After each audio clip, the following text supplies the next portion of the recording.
फैज़ाबाद में खबर शामिल क्यों था। म्यूनसिपल कमेटी मातली के तरक्याती कमन में 24 करोड़ रुपयन की करप्शन बाबत एहतसाब अदालत में बुधनी थी है। एहतसाब अदालत पारा बयान रिकॉर्ड न कराने ते अगूणे CMO समेत 2 ॼणनि जा ज़मानत थियण जोगा वारंट्स जारी किया विया आहिनि। 2014 में नैब म्यूनसिपल कमेटी मातली के तरक्याती कमन के लिए आयल फंड्स में करप्शन जो रेफरेंस दाख़िल किया हो। रेफरेंस में TMC के अमलदारन और ठेकेदारन समेत 34 ॼणनि के जवाबदार नामज़द ॼाणायो वियो हो। बुधणी दौरान नैब जो शाहिद अगूणो chief municipal officer Ghulam Rasool अदालत में पेश न थियो। वधिक तफ़सील मालूम क्यों था। टाइम न्यूज़ हैदराबाद रिपोर्टर इम्तियाज़ खोसो का। इम्तियाज़ छा तफ़सील है इन बुधणी जा?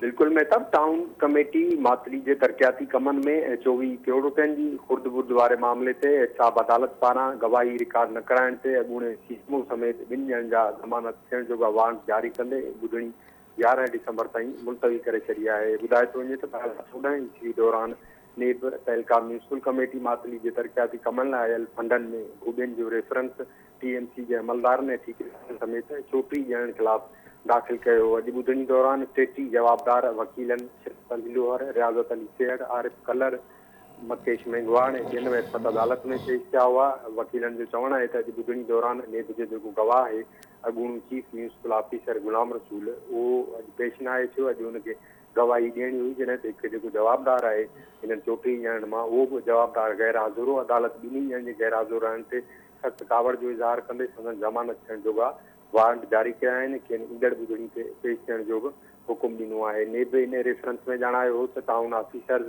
तारिक रमीज़, मुनवर ज़रीफ़, अकाउंट ऑफिसर इरशाद ख़ासकेली, ठेकेदारन अयाज़ राजपूत, साहिब ॿिन्ही मिली भगत करे 24 करोड़ रुपया खुर्द बुर्द कया आहिनि। अगूणे TMC जे अमलदारन ऐं ठेकेदारन जी रेफरेंस जे बाबति जेको रेफरेंस दाख़िल कयो वियो हो उनमें नेब पारां इहो बि ॼाणायो वियो त हिननि जी करप्शन सबबु केतिरा ई तरक्याती कम जेके आहिनि उहे अञा ताईं मुकमल न आहिनि थिया। शुरूआती तौर जॾहिं रेफरेंस दाख़िल थियो हो त हिननि जवाबदारनि ज़मानत कराई हुई। कुझु सालनि रेफरेंस जो ट्रायल हलण खां पोइ जॾहिं पार्लियामेंट मां नेब जी तरमीम मंज़ूर थी रेफरेंस वापसि हलियो वियो, छाकाणि त 50 करोड़ रुपयनि जी मालियत खां घटि वारो रेफरेंस ॼाणाए इनखे वापसि सुवाणियो वियो। पर हाणे जॾहिं तव्हांजो सुप्रीम कोर्ट पारां तरमीम ख़तमु कई ॿीहर इहो नेब ॾांहुं रेफरेंस वापसि थियो आहे। अॼु हिन जी ॿुधणी रखियल हुई। जेको गवाह आहे गुलाम रसूल, हुनखे पंहिंजो बयानु रिकॉर्ड कराइणो हो पर उहो पेश न आहे थियो। उन ते अदालत हुन ॿिए जवाबदार जे गैर हाज़ुर रहण ते 2 जा ज़मानत थियण जोगा वारंट जारी कंदे हाणे ॿुधणी 11 दिसंबर ताईं मुलतवी करे छॾी आहे।